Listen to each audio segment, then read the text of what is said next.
religiously, people think very differently in Ireland and in Europe in general. And I think with the world wars, it had a seismic effect on people's thinking. A lot of atheists have been through things that are difficult, and the way that they react is by they just ignore the possibility that a loving God could allow something difficult in their life. Yeah. So a lot of times those people are hurting. The greatest hole in the atheist thinking is, they talk about moral truth, and then they talk about right and wrong actions. Well, without God, how can you have right and wrong actions, Or if they can make a statistic that combines inflation and lack of toilets. A misery graph. The Faith on Fire podcast. Faith in Jesus like you've never heard before.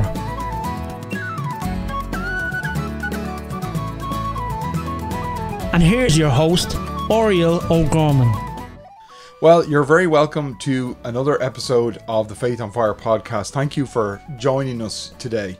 And after a longer than expected break, we're back with another episode. We're here in the new Faith on Fire headquarters. And I'm excited to be joined by Micah Potter, my friend Micah Potter. He's from Chicago, and he's been originally from California, right? That's correct. Yes. And he has been here over the last few weeks. And Micah has been leading a team from Market Manor Baptist Church in Chicago. And we've been doing different ministry over the last few weeks. The last week, really, it's just a short trip. But they've been a huge help, and I think they've done amazing work. I've been particularly impressed by the teenagers, that we've been doing kids ministry. We did a kids club in Wicklow Town with some of the people that are staying in the Direct Provision Centre there. We also did yesterday and the day before, we did a five-a-side football tournament in Enniscorthy and Wicklow. And the young people just did everything they could to make those things work. So I admire those young people. Yeah, it's great. And with our area where we live, things are very different. And a lot of things in our church is big enough that everything's managed, everything's very top down. And so giving the kids the opportunity to do something for themselves, they can succeed, they can fail, that kind of thing. Bringing them here, it really makes them act in a way that shows what they believe in their own heart. And it's their chance to show some leadership. And, things are different here. They really have enjoyed meeting the people, seeing the location. This is very different than the Midwest in the United States. And a lot of them haven't left the Midwest. So it's a very different experience. But they have done very well. I've been very happy with them. And it's been a lot of fun. Thanks for having us. Yeah. Well, we're glad you came. Glad you've been here. Unfortunately, they're heading back tomorrow. But I'm going to do some sightseeing today. But I wanted to get Micah on here. We've been talking over the last few months, really, probably more than a year, as we've gotten ready for the trip. And we ended up kind of getting to know each other a little bit and sharing thoughts and things that we've learned. And Micah has a unique perspective. I just told him he's not your typical American, okay? He's a unique guy. And he said, well, I'm not really typical at anything. But tell us a little bit about, your background, your travels as well. Okay. Well, when I was a teenager, my parents became missionaries, and they ended up moving to Hungary. And I spent 5 months living in Hungary. But I had grown up in America my whole life, and I'd never really gone outside of the United States very much. And coming to Europe for the very first time was just a huge shock to me. And there were so many surprises as far as life in Europe and the way the culture is and the way people think. And it really just caught me off guard.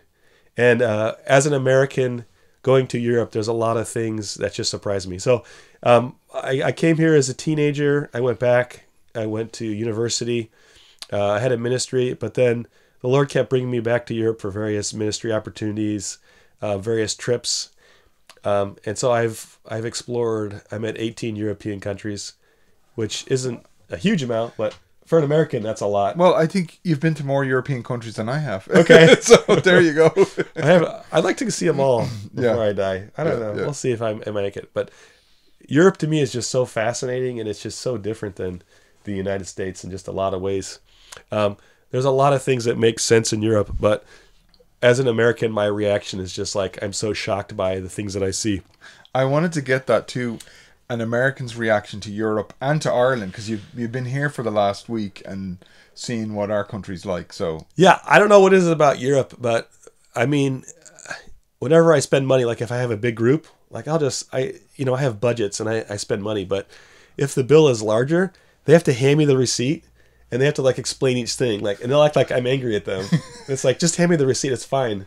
It's fine. I get it. I had a big van and I filled up the tank. So here's the bill. Like, yeah, I don't feel bad. Don't need to apologize though. Yes, just hand me the receipt and I'll leave. Or they have to explain each thing on it, and to me, it's always confusing. And in America, nobody really explains the receipt. It's like most people don't even pick them up because it's like, I came, I got what I wanted, and I'm leaving. I don't know. Another thing I noticed, of course, the roads are so different here. Your roads are just so small. Vehicles are small. I guess to fill up the tank is a lot more money here. Yeah. I mean, in America, the gas price is $5 a gallon. So we're like, time to impeach the president. That's like our thought process. This is like a no-fly zone. Like, this is to Americans. I mean, we love our cars. Yeah. Right? Yeah. It's like a love thing. And they're big. That's what I always notice when I go to America. The cars are so big. Yeah. You know? Nobody talks about like efficiency. Yeah. They're just like, look at it. Like, if someone we have girls, or I should say, teenage girls in our school, and the parents are buying them SUVs, and they're like, "This will be so safe." Yeah. That's what they say. This is so safe. Yeah. That way, when they crash during a snowstorm, they're going to be fine. It's the other car, right? I guess has to worry. They're not going anywhere. And another thing, this is off track a little bit, but whenever we have a big snowstorm in Chicago, the cars you see in the ditch, it's always like the big trucks. Yeah. Because they're like, I have a giant truck, I can drive like an idiot, and I'll be fine. And it's just like, well, there's still gravity, you know? So anyway, if you have four-wheel drive, you can't be an idiot still. It's just, yeah. Anyway, but we love our cars.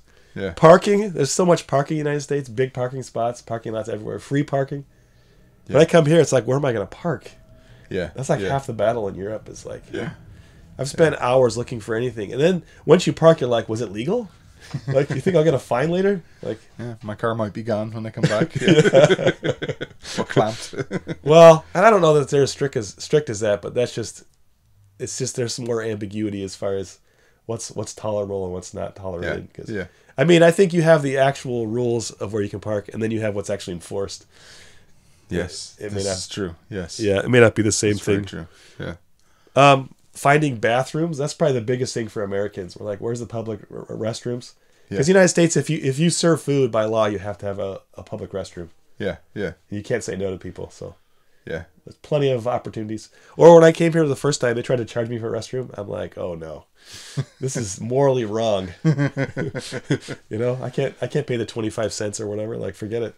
Well, I think COVID made that worse. I don't know if you serve food, if you have to have a toilet here. I don't know if that's the law, but COVID made customer toilets much more scarce. Yikes. Because a lot of shops and restaurants just said, we're just not going to let customers use the toilet because we have to sanitize everything, and it seems to not have come back. So you came at a bad time. We have very less customer toilets than ever in this country. Okay, so what if they have a graph like toilets are all-time low? They need to come up with a website, so you can find toilets around. Or if they can make a statistic that combines inflation and lack of toilets, a misery graph. The average family can't afford anything, and there's nowhere to use the restroom or whatever. So, that's kind of funny. America has lots of fast food. Every corner has fast food. I don't see as much fast food. I guess you guys have like sandwiches you can take away or whatever. Yeah, and chippers. Like, that's our fast food. Chippers, and of course we have Chinese restaurants and Indian restaurants, but you don't have a lot of Mexican. No, we have tons of Mexican. There's some Mexican restaurants in big cities. In Dublin, there's a couple, but it's not super popular. I don't know what it is, and like all of our restaurants that are Mexican, they have like crazy names in Chicago, like the Crazy Burrito. Like, why is a burrito so crazy? Yeah. Who knows? I thought that was funny in Wicklow Town. Yeah, we found a little Mexican restaurant. It was like a little food truck, wasn't it? Yeah. And it was called the Wicked Mexican. Yeah. And of course, one of the guys in the group is from a Hispanic background. Yeah. So you took a picture of him. Yeah. And you know what's funny? We showed the picture to someone that was here, and they didn't get why that'd be offensive. For Americans, that would be very racist to say it's a wicked Mexican. Now, I think they mean the food is wicked good or something. I don't know. Yeah, yeah. But to say a nationality and a character quality like that, like in America, that would never go. People would be so offended by that. Yeah, yeah. But I don't know. It's just one of those things. If you get a drink here, like there's hardly any ice in it. That's a problem. Yes. And then where's the free refills? Yeah. We don't get in America, that's like a given. I better have refills. Yeah. Because my 64-ounce drink just isn't big enough. I need more sugar in my life. More carbonation. I think you need the free refills because the cups are so full of ice that you hardly get any drink. Yeah, right. You know? That's the true. problem. That is true. Yeah, I sometimes when I'm in America say, please don't give me any ice because I feel like I'm not getting any Coke. You know, in my cup. You know? Yeah, I don't know. That's like a thing though. You have to have the ice, obviously. When it comes to buildings, when Americans come to Europe, we're always surprised at how old everything is. Yeah. We're like, wow, that's really old. When Europeans come to America, they say, ooh, that's actually very new. Yeah, yeah. And, it's a different mindset. When you build over here, you guys build to last. Yeah. You use resources that are hard to move around. In the U.S., you build something, the goal is to have it be successful for 30, 40, maybe 50 years, at which time they might tear it down and build a beautiful strip mall or an overpass somewhere to another freeway. Yeah. So I don't know. Americans have a very temporary mindset, but sometimes we have buildings that we've preserved. There's certain zoning codes or whatever. You can't tear it down because it's 200 years old, and so people come to see it. Wow, 200 years. Yeah. Where in Europe, I mean, sometimes if you're in Central Europe, you trip and you bump into like a Roman monument or something. Or it's really true. Yeah. You come to Europe and you realize just how big the Roman Empire was. You're like, wow. That had a lot of influence. Yeah, and 200 years is not that old here for a building, you know. Oh, 200 years here is like a minute. Yeah. No doubt. It's a whole different mindset. Americans are also patriotic. Yeah. Like you can wear like American flag boxers under your clothes or That's pretty fanatical. Yeah, I think, you know. Or on 4th of July Sunday, everyone wears their patriotic ties to church. Yeah, yeah. Or ties, maybe your hat is an American flag hat. So, I mean, and national anthem at every sporting event. Yeah. You always start out with a national anthem. Yeah. And that's just how it is. Well, we do have the national anthem like at football games, rugby games. But yeah, I don't think we're quite as overtly patriotic as Americans are, in Ireland. We love our country, but So well, I think with Europe, over the years the borders have shifted. Yeah. And so I think there's more of a collective sense of being European, more than just your unique nation in many of the countries. Yeah. Now, I don't know if that's true here as much. Yeah. I don't know, maybe not so much. I mean, we're not obviously continental Europe, so maybe a little bit separated. We definitely feel like Europeans. I think most Irish people are very proud to be Irish, But there is as well, sometimes we're afraid to be considered too nationalistic, and it's partly because some nationalists have gone to the extreme of violence, in Ireland and in the north of Ireland, particularly. So yeah, I guess there's always that. You don't want to be perceived as too nationalistic, but I love my country, but I just don't wear Irish flag boxers. Yeah, don't go crazy about it. Exactly. Yeah. The other thing that it stunned me right away when I came to Europe is how many times Europeans point to things with their middle fingers. Oh yeah. And the middle finger in America is very offensive. Yeah. Yeah. So I asked for something and someone pointed and I was just like, whoa. Yeah. Like, did I do something? Yeah. But yeah, that's just a European thing. Yeah. Definitely more common here. Yeah. Religiously, people think very differently in Ireland, and in Europe in general. And I think with the world wars, it had a seismic effect on people's thinking. So before the world wars, people believed in science and rational thinking, evidence proof. They believed in truth. And then that very same science was used to create mass genocide. And so people became very reluctant to believe in a truth that's not just an individual truth. Yeah. And so postmodernism took over, and everyone has their individual experience. But objectively believing in the fact that all men are sinners, we naturally sin, we've broken God's law, the fact that we need a Savior, Jesus Christ, who will be our judge someday and will return, that Christ's death can give all mankind forgiveness of sin if we trust in him by faith, not our own merit, and then putting that faith in Christ for salvation. That is such a hard truth for Europeans. And I think, the war had a devastating effect, and that what they took from it was objective truth is dead. Yeah. And so a universal truth, a universal redemption for all mankind, they have a hard time accepting. And then from there, I think a lot of them had a hard time believing in the goodness of a higher being. And so a lot of them rejected God. And atheism is a lot higher in Europe than the United States. Yeah. Yeah. Almost no one is atheistic in the United States. I mean, Really? Yeah. I mean, everyone believes in some form of God. So. Wow. Yeah. Yeah. How did you, just along that line, we were out one of the days doing Project Own, which we do at Faith on Fire, and challenging people to read the Gospel of John. And several of you said the response was different in America. Like, as far as, I know that Chicago is maybe a little different than the area here in Ireland where we were going around speaking to people door to door. But you found the response was yes. quite I different. mean, people are very friendly, and they'll at least give you a hearing. So I feel like the United States, I mean, there are people that are Christians, and you can talk to them. But then I think, well, that's more of a big city thing, is that people are in a hurry. Yeah. And so if you knock on their door, they think that you're wasting their time. Right. And I think, well, especially people with money, when they say time is money, people that have money have a lot going on. And so things that slow them down, they have a hard time with. So there's a good and a bad to being an American. Yeah. Yeah. So maybe a bit of a cultural difference, just that people were more willing to talk. Yeah. But yeah. And like you say, doesn't always indicate if they're spiritually open or not, but at least they'll hear you out. They'll answer the door and talk to you for a minute. I mean, they say the greatest resource of Ireland are the people. Yeah. And I definitely agree. People here are much more friendly and kind. Yeah. Why, thank you. Yeah. Thanks. Well, you too. No, I'm just kidding. Not just your country, you too. Yeah, that's good. So I've really enjoyed that. Yeah, yeah. But that is interesting what you were saying. Just that atheism is more common in our in Europe as a whole, and I definitely think that is true.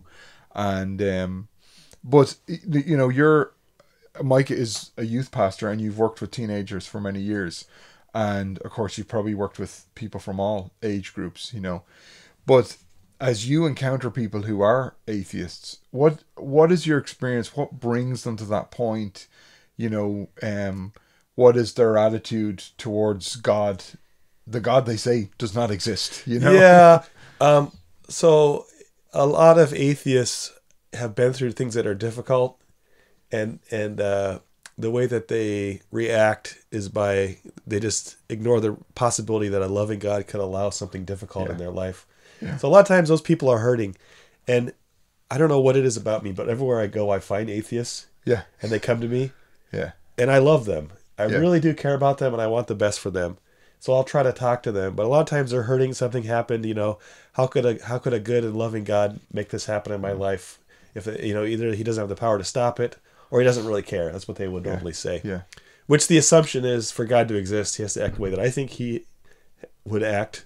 Yeah. And also the idea that a God that's greater than me, I can evaluate under my standards. But my heart goes out to people like that. And a lot of them are inconsistent. They want to believe in a moral good. They want to believe in right actions. They want to think that life has meaning. A small baby dies and they feel bad. Yeah. When if we're just here by random chance, why would that life matter? But the fact that they unless you believe in a God, that life didn't really matter. Yeah. But they like to think that life did matter, as if and without that baby being in the image of God and having a purpose for its existence, they can't say that. So they're inconsistent, I believe. But it is very hopeless. If there is no God, then what's the meaning of life? And why am I here? Do I have a job to accomplish in life? Do I have abilities and skills I need to serve others around me? These are all things from a Christian perspective that we believe in. And then the greatest hole in the atheist thinking is, they talk about moral truth, and then they talk about right and wrong actions. Well, without God, how can you have right and wrong actions? How can you have a moral standard without a God of morality? Okay. Yes. You have to have a lawgiver to have law. And so they'll often say, there is no heaven, there is no hell. But in spite of that, we should just serve others and do what's best for the community. Yeah. And those two things are contradictory, but it never seems to bother them. Yeah. And I'll often ask them, how do you measure right and wrong? And they'll say, well, what the community decides is right and wrong. But we've seen historically some communities that made some terrible choices, and injured people, all kinds of mass genocide and whatever else. And so that doesn't work. And then, or they might say, each individual gets to decide for themselves. Mm-hmm. Well, that's what a sociopath is that they've made their own moral standard. Yeah. And so you're endorsing that. Now, all the great dictators and all the horrible things that have happened in human history were by leaders that were atheistic. They didn't believe in a moral standard. Now, obviously, most atheists are not like that. That's an extreme bunch. Yeah. But their system does not have a limiting principle to stop someone like that, unfortunately. Yeah, it's true. It's true.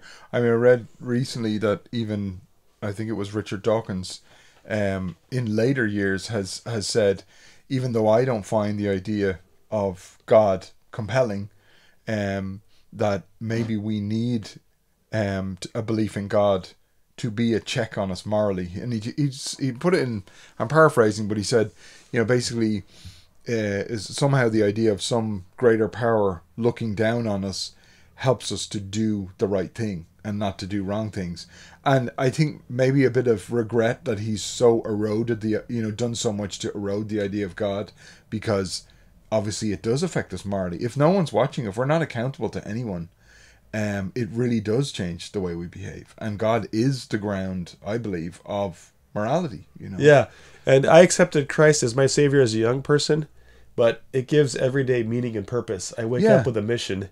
Yeah. And, even when I don't succeed at things that I want to succeed at, in my heart, at least, I know I am where I'm supposed to be, and I did the task. And a lot of times God takes the things that I do that are imperfect and he makes it into something wonderful. Yeah. And that's just something, that's the reassurance and the peace that I have as a believer. The peace that passes all understanding. It doesn't even make sense. Yeah. And there's been times in my life, one time I got into an accident. I was playing basketball and I dislocated my shoulder. And I remember laying on the floor and I couldn't move my arm. I knew something was really wrong. And I was in school and I was trying to work and I had different things going on in my life. But in that moment, I had a real sense of Christ's presence with me. And I just knew, this is going to be okay. And it turned out everything was okay. Now, it was a very difficult few months that followed that. Yeah, yeah. But as a believer, having Christ with you is just such an invaluable thing. And it's a joy and a peace that the atheist doesn't have. And so I really do feel sorry for the atheist. Yeah, yeah. I do think we all crave meaning. Do you know what I mean? Like we need hope, we need purpose in our lives. Do you think that that's more or less true with young people, because you work with teenagers, well, as your vocation? Yeah, I mean, I think in our area people have means. Yeah, and we have a lot of white collar people in our area that are very successful in business or they're professionals, but the young people see right through it. Yeah. And a lot of times your depressed teen has a parent that makes a lot of money. The local high school near us, a lot of the parents are in the medical field. Yeah. And so kids will steal pills from their parents. And in the local high school, I mean, the average income is very high. A lot of millionaires. Yeah. And they have regular drug busts in the high school. Wow. Yeah. And these kids, I mean, they have they're driving Mercedes that they own themselves, but just empty. Yeah. Very sad. Yeah. I know my mom was there years ago. Really? In Ireland. Yeah. She grew up, her dad was in business and he'd done well for himself. And, they had 2 homes and he drove a nice car and all of that. And she always says, when she tells her story, she said, we had everything, yet we had nothing. And even as a 15, 16-year-old young person, she was just totally disillusioned with wealth and all. She doesn't satisfy. I don't have any meaning or purpose in my life. And when she found Jesus as a young woman, she said, she was so overjoyed that she found a relationship with God through Jesus, because her life had meaning, and she had a satisfaction in her life that she never had before, even though she grew up with everything, went to the best schools, and so yeah, she definitely experienced that. We weren't rich when I was a kid, so I couldn't speak on that. Yeah, right. But yeah, well, very good. Well, listen, Micah, thank you so much for joining us. This has been a brilliant conversation. I'm sure there's so much more we could say. But thank you for joining us on the show. And thank you to you, our audience, for listening today. And we hope that you can join us next time for another episode of the Faith on Fire podcast.